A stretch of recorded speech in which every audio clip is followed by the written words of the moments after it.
Hey team, you're about to experience a very special episode of B2B Commerce Corner. Back in October, I went to B2B Online Florida, which is a conference all about B2B e-commerce.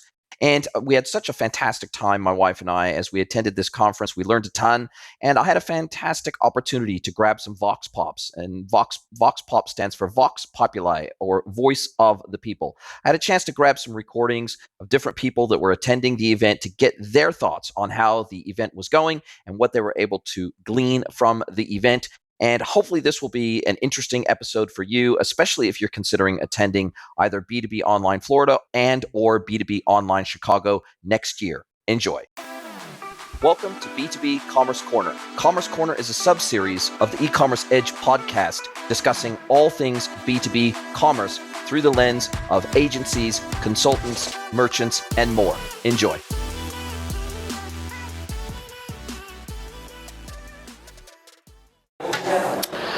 Hello, everybody, and welcome to the B2B Online Florida Conference. I'm doing a few Vox Pops and interviews with some people that are attending the conference today, and I have my good friend, Jason Hine, here from Bloomreach. He's been on the podcast live and in person. We are real. We are not the same person. That's true. I've got the better hair, but I won't rub the salt. That's true. That's true. I will give you that.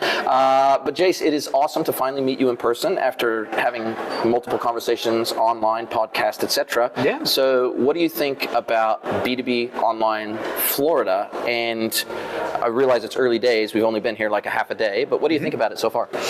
I'm loving it. I mean, I think that the conversations that I'm having, it's the one thing that I am super excited about is as I'm talking to practitioners, I'm hearing them talk about AI in ways that are a little bit more practical than, and to me that, like, I'm actually going to talk about this afternoon. Okay. So, like, you know, you might need to cut this, but like one of the things that just really bothers me about what I see happening with AI in B2B is that people talk about it like it's some sort of magical cure-all. Like yes. it's the penicillin of B2B e-commerce.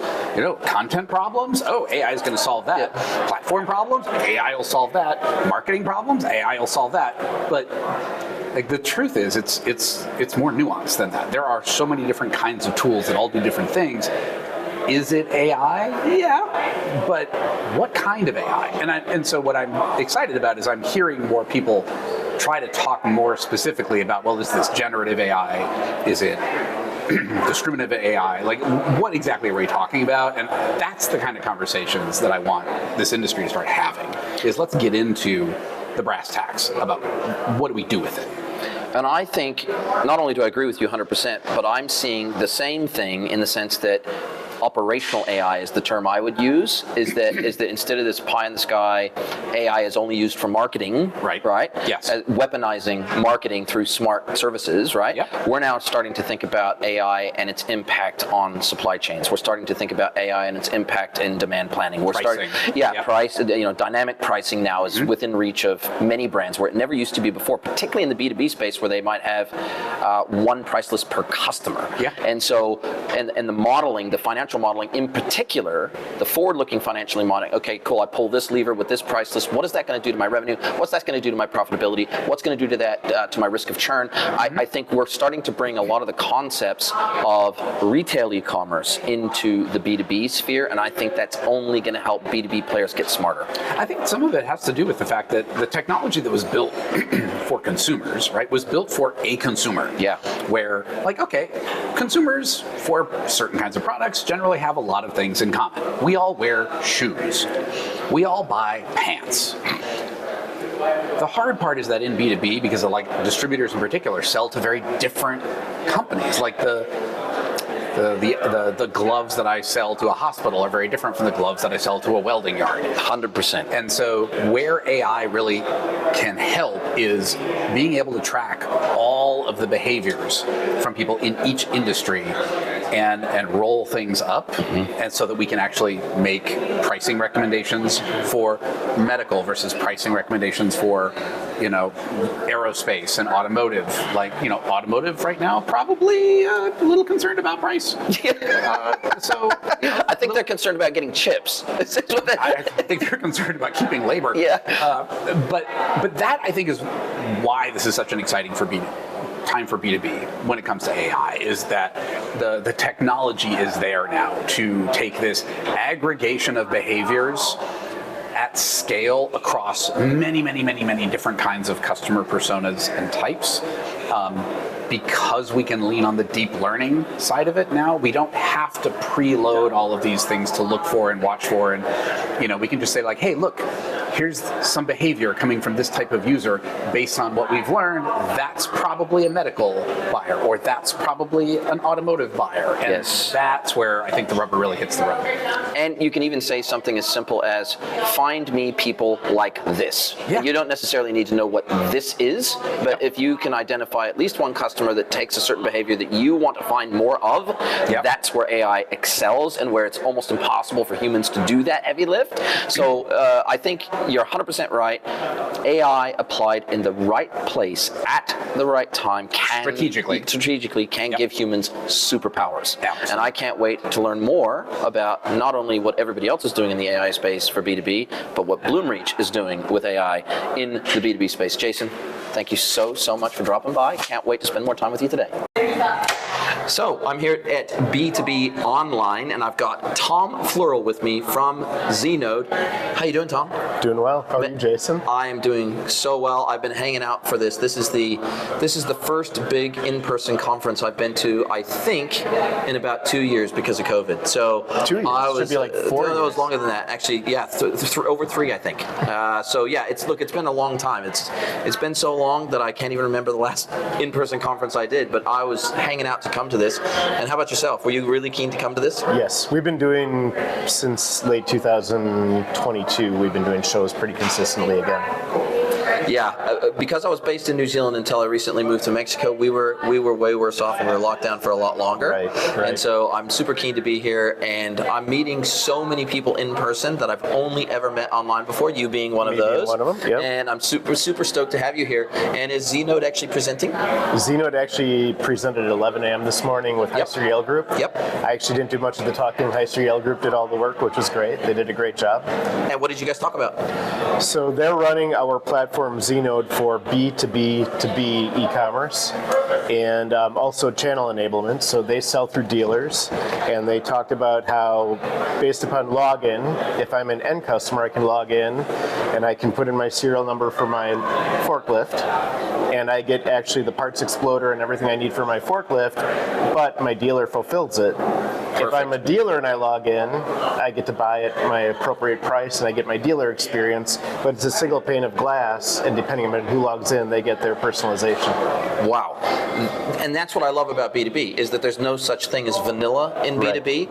And, I've spent many years in the D2C, B2C space, and look, I love it, still amazing, but I love B2B and I love consulting in B2B because literally every single business that I talk to is radically different, even if they're operating in the same vertical. And that's what keeps it challenging, that's what keeps it interesting. And, things like unique price lists by region, by customer group, talking about things like, CPQ technology, and we're talking about things like request for quotes, and when we're talking about things like unique MOQs based on certain attributes of a product. And, we got such complexity that happens just as a normal routine part of business in the B2B world because of the product complexity usually, that it's very exciting. Yeah, there's complexity, and then there's that data is not just in the e-commerce platform, it's stored in 2 different ERPs, a PIM, a third-party parts explorer that needs to be pulled in by APIs. So the other big part of the conversation was how you have to connect with so many different systems, pull that into a presentation layer that's personalized for the customer. And that's the other thing that I think is really special about B2B, is that usually we know very little about who the customer is in the B2C, D2C world. And oftentimes it's their first purchase with us, so we don't necessarily know their gender. We don't usually necessarily know their demographics. We can't even tie initially until they authenticate. We can't even tie their behavior to an account. Right. And the beautiful thing about B2B is 99% of the time those customers are very well known to us. They've gone through an application process. We know everything about what they've purchased historically, what they purchased as an organization and as an individual buyer. We just know so much more, and so therefore it becomes in many respects easier easier to personalize in the B2B world than it does even in the D2C world. Absolutely. As long as you have the data structure and an API layer to support the data and to get it into the platform and into the experience. 100%. And what type of ERPs are you, because the backbone of most B2B businesses is their ERP. They live in it and they do business in it. And in fact, prior to implementing an e-commerce front end, most of them even put the orders directly, if it's a sales team, field sales reps, they're putting orders directly into the ERP and they're keying it in themselves. And I don't know a single salesperson that loves admin. Right. So they love it when replenishment ordering can start going through an e-commerce platform so they can focus on the relationship. But what type of systems, back-end technologies are you most often running into nowadays? Is it NetSuite? Is it SAP? Is it Epicor? What are you running into? Yeah, I mean, we are typically mid-market to enterprise, so we have a lot of Epicor customers. Yes.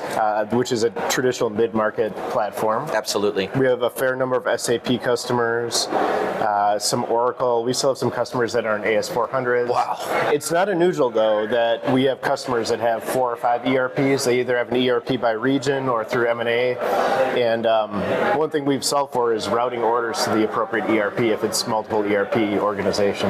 Right, so you've got effectively a miniature order management system inside Zenode that then does the order routing from there. It's bigger than miniature, but yes. Okay, cool. Full blown, because oftentimes order management is also done in the ERP, and so you still got to have pre-ERP in a multiple ERP scenario. You have to have full order routing so that you know, because on the same aggregated order, let's say there's 5 items in the order, 3 might need to go to one ERP and 2 might need to go to the other ERP, depending on the matching SKUs and where they live and all those attributes of those products to know which one to route them to. You just said it. There's attributes, and you can do order flagging for the correct ERP.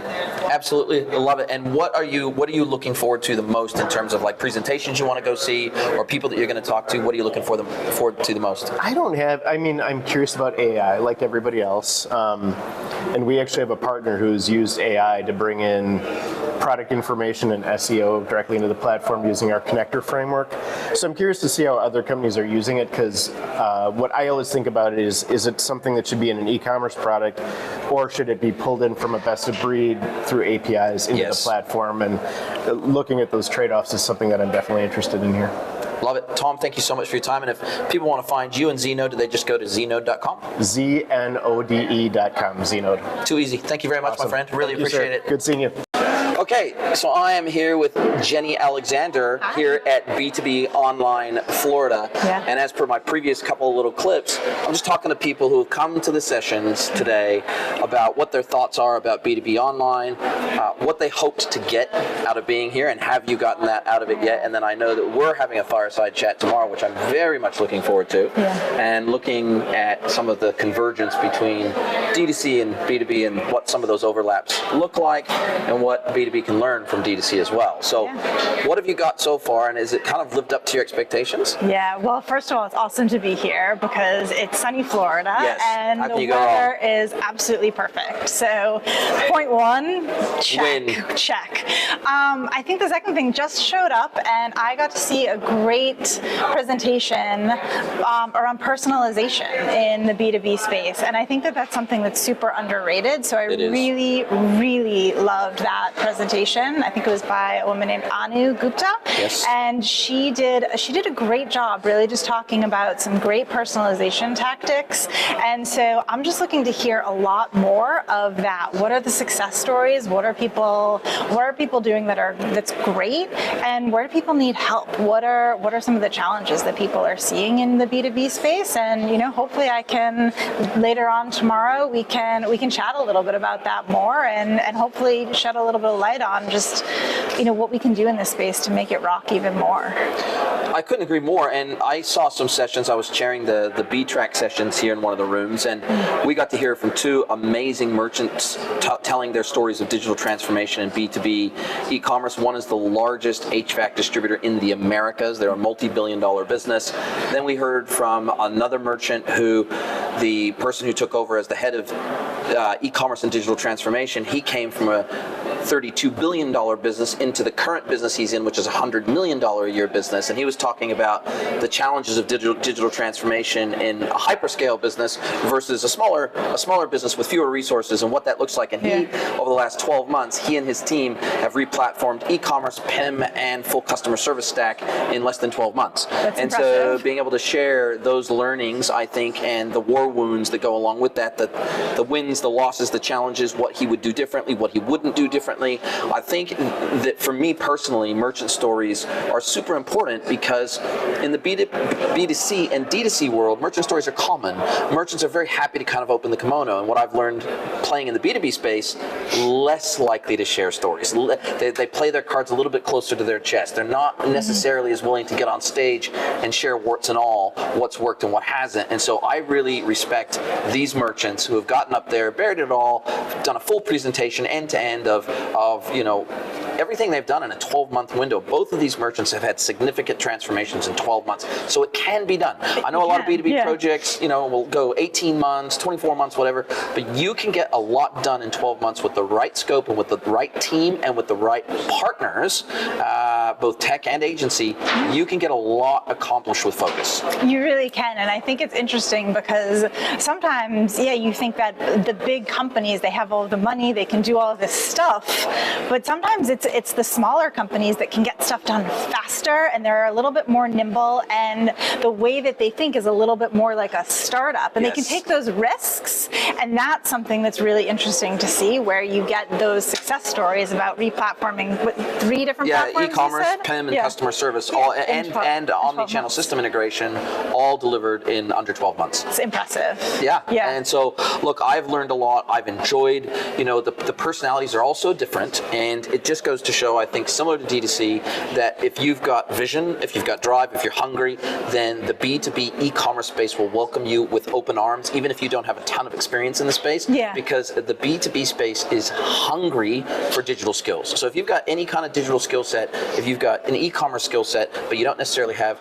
the B2B skill set, I think jump on board with B2B because the opportunity is massive. And I know that looking at DC360 data and many other data points, the CAGR, the compound annual growth rate for B2B, is slated to be 6 to 7 times that of D2C over the next decade. So the opportunity is going to explode.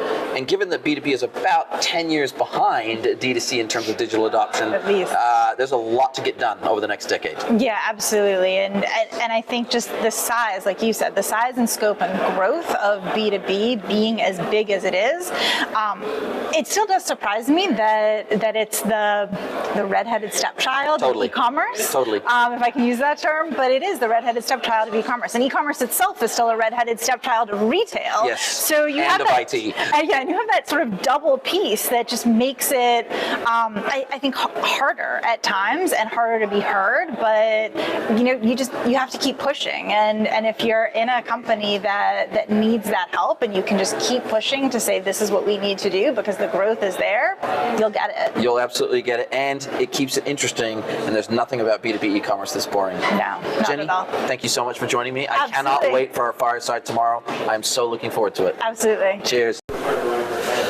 Hey everybody, once again, I'm here at B2B Online Florida, and I'm here with Scott from InSync AI, and we just want to chat a little bit about kind of what you've got, I guess, out of the event so far, what's been the most important part of the event for you, and kind of who you've connected with, feel like you've, what your takeaways are going to be. Sure. First of all, it's been a great event. Yeah. It actually has, I think it's a fantastic show for people that are trying to get into digital transformation. A lot of these B2B companies are, you don't want to use the word behind, but they're in the process now of kind of getting to that place. They're organizing their data. They're, getting into e-commerce. Selling direct is kind of new for many of them, right? They've all been through wholesalers, and it's been, like I said, a great show primarily because these companies need to hear what we do, right? If they are in a place where they're short on expertise and manpower, they don't have these departments already built. We do AI as a service, so when they come to understand that, they realize they can actually take another leapfrog jump and get somewhere they didn't think they could get for another year or two. Wow. So you're kind of almost like, if we think of it almost like the Amazon of AI, in that they can just consume it as a service. They just consume it as a service. And in fact, we don't even bill for custom development. We don't charge for ongoing AI training. It literally is billed by usage. Yes. So much like Amazon, you just pay for what you need. Wow, absolutely love it. And what do you think some of the takeaways for merchants, and I'm going to be speaking to several merchants later today, but from your perspective, what is the feedback that you're getting from the merchants that you've spoken to about what they feel like they're getting out of a conference like this? Because in the B2C and D2C world, conferences are a big deal and they're very common and they're very normal. In B2B, there's only about 3 or 4 every year that are targeted at B2B merchants, and this is one of them. So what do you feel like they're getting out of it that they wouldn't necessarily get out of going to a D2C, B2C focused conference? I think a D2C focused conference would be just, they're not ready. Yes. Really. They're not ready to adopt many of those technologies. They really are working on the foundation of their house and before they build the second story. Yes. So this really suits their purpose. You can see that many of the vendors here are platforms. Yes. Because they're literally moving, like for the first time, into a digital platform. Totally. Unifying siloed data.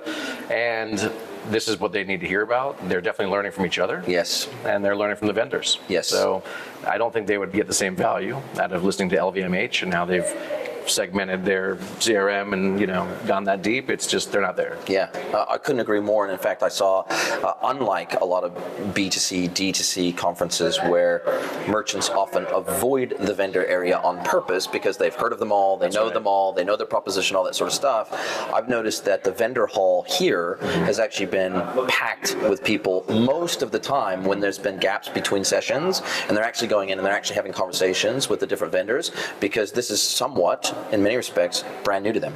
Yep, I will say from my perspective, the difference for me, I go to a D2C show, it's true. I am like having to cut through the noise of 300 other AI companies, none of whom do what we do. Yeah. Right? But they've heard so much, yes, and they just don't want to hear anymore. Here, they're really open to actually having conversations. They really did come to learn. Yes. And to their benefit, obviously.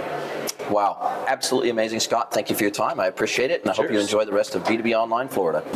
Hey everybody, coming to you from B2B Online Florida again, and I'm here with Sam from Zaylab, and he's been here since yesterday, same as me. And Sam, what have you thought of the conference so far? What have been your key takeaways? What have you enjoyed about it, and what do you think merchants are getting out of it? Sure, so it's always great to connect with our partners, our clients, and it's always good to know what people are doing in the space in terms of cultural management. And so in B2B commerce, oftentimes it moves a little bit slower, decision making is a lot more complex. So it's always good to kind of compare notes with people that are doing this every single day because we want to help our clients be better. And so it's always good to kind of share those notes. Nice, nice. And you were mentioning to me that you're an avid fan of the E-commerce Edge podcast, so I do appreciate that. Yes. And what have you got out of the podcast, I guess, and how do you feel that it helps? Because I've got the Wednesday episode, which is totally focused to B2B, and I feel like there's not as much B2B content out there as there is D2C and B2C content. Sure. So have you found it useful in that regard? Yeah, so it's always good to kind of, I like some of the guests you bring on, some of the perspectives you bring on, and so I think it's a very kind of unique voice. There's only I can only count the handful of people that are actually focused on producing content in B2B, and you're one of them, and so it's, you're it. Well, thanks, man. I really appreciate that. And look, I thank you for dropping by. Thank you for sharing from your perspective. And look, I hope we get to catch up at the next one, which I think is in Chicago. And apparently it's about 3 times as big as this one. Yes, and so we were at Chicago earlier this year, and it was amazing, and so we want to do it again. Love it. Thank you so much, Sam. Catch you soon. Take care. Hey everybody, last day of B2B Online Florida today. Things are just about to wrap up, and I've got Tom McFadyen from McFadyen Digital with me today. Welcome, Tom. What have you thought of the conference so far? Great event. We've been to many of these, Chicago, Florida. Good to see everybody again. Lots of interest in the growth of B2B across multiple channels, EDI, commerce, marketplace, for both manufacturers and distributors. And what do you think, it's so interesting to be at a B2B targeted conference versus your traditional D2C, B2C conference, and like the whole tenor of what gets talked about, it feels like B2B is so much more operational, nuts and bolts. This is what we need to do to be able to scale. This This is what we need to do to be able to give our customers a more frictionless buying experience. Whereas I feel like D2C, B2C might be maybe 10 years more advanced than that, and they're starting to think about advanced personalization and all things that aren't necessarily operational in nature, but are more CX in nature. And if you notice that too, that we're really digging into the actual detail of what it takes to scale a B2B brand today through digital channels. Right, and people just say, well, let's make B2B like B2C, but you can't because there's so many unique requirements from organizational modeling for approval workflows, for purchasing limits, for RFQ, for CPQ, configure price quote, contract pricing, so many different requirements that are functionally different that you don't have in B2C. It's much easier to make a pretty skin for a B2C, D2C experience. That's not what really drives B2B, it's those functionalities. And the other thing that we see is that even the data models that we use in the B2B world are quite different to D2C. And so, for an example, in D2C world, price is an attribute of product. In the B2B world, price is an attribute of the customer. So even things down into the data model layer, and even the types of things we would put in a PIM system, for example, oftentimes are quite radically different in the B2B world versus the B2C world. Correct, and a lot of the user experience even has to change. When, for example, if you want to do faceted navigation by price varies by customer, so you have to look up the contract pricing for that customer in order to provide your facets. Yes, and platforms like search and merch platforms, if they're not designed for B2B, they simply won't work in an environment where everybody gets their own price. They get a restricted catalog. They have specific buyer-specific workflows and approvals. It just doesn't work. So a lot of these technologies that are only designed for B2C, D2C, they just don't work in the B2B world. Especially when we talk about catalogs of millions of SKUs times thousands or tens of thousands of contract pricing variants of that. You're looking at hundreds of millions of permutations when it comes to what a catalog items might price. Absolutely. Well, Tom, this has been such an enjoyable thing. What do you think that, from a merchant perspective, what do you think the top one or two things that merchants would have taken away from the last 2 days? When you've been talking to merchants, what do you think it is that the value that they've gotten out of this conference? Well, let me talk maybe on what we focus on, which is the marketplace aspect. So we've been really focused on building marketplaces for over a decade now, and that's becoming more and more of a common B2B solution. In my keynote, I mentioned that that's the fastest growing commerce segment in all of B2B. So growing at more than double rate, $200 billion of transactions there. Of the $15 billion that's transacted B2B, about 10% is e-commerce, and then the growing at 10 to 17% depending on distributor versus manufacturer. But the marketplace segment of that is more than doubling, 130% per year growth in the marketplace for B2B organizations. And I think there's two facets to this that I'm seeing play out, and I'd love to know what your thoughts on this are. So not only are we seeing the explosion of third-party marketplaces like Fair, et cetera, for B2B, but we're also seeing a lot of B2B brands adding multi-vendor marketplace functionality to their own digital experience, similar to the transition we saw B2C, D2C go through starting 8 to 10 years ago, where the biggest brands in the world that were retailers were also adding in marketplace functionality so they could create an endless aisle experience. B2B is getting in on the trick. Exactly. Walmart is number 2 marketplace in the U.S. after Amazon. They're doing a great job exploring out their B2C marketplace. But we see that in the B2B space. Grainger's a great example. $15 billion MRO distributor, million first-party products. But when they launched Zorro as a marketplace in a decade, that scaled to over $1 billion of sales by itself, with over 10 million SKUs now, leveraging the marketplace model. So it's a great example of how an incumbent distributor can leverage the model. We're also seeing it on the manufacturer side. We've launched quite a few marketplaces where a manufacturer uses the marketplace business model but leverages their existing distributors as the fulfillment channel. The distributors are the sellers on the marketplace, like 3M. You buy safety products and order from 3M, but a distributor will fulfill the order, and really providing more of a channel collaboration as opposed to channel conflict that the D2C model really disrupts the supply chain in when a manufacturer starts selling D2C. Yeah, and they become customers of each other in that collaborative model, right? The ones they're selling to each other depending on who can fulfill that product and that need at the time. So it's more like a drop shipping model where the distributor is doing the delivery. So amazing. Sorry, you guys? They share data as well. So the problem with a lot of manufacturers is when the distributor sells, they have no idea who the end customer is. So in this model, the manufacturer and the distributor get the customer data, customer relationships. They both get some margin off of it. So both stay happy in that, and hence the channel collaboration instead of channel conflict. Win, win, win all the way around. Exactly. Tom, thank you so much for your time. Thank I you. can't wait to speak to you again soon. My Are you a B2B or D2C e-commerce merchant? Then head over to greenwoodconsulting.net to learn how we can help you scale your business.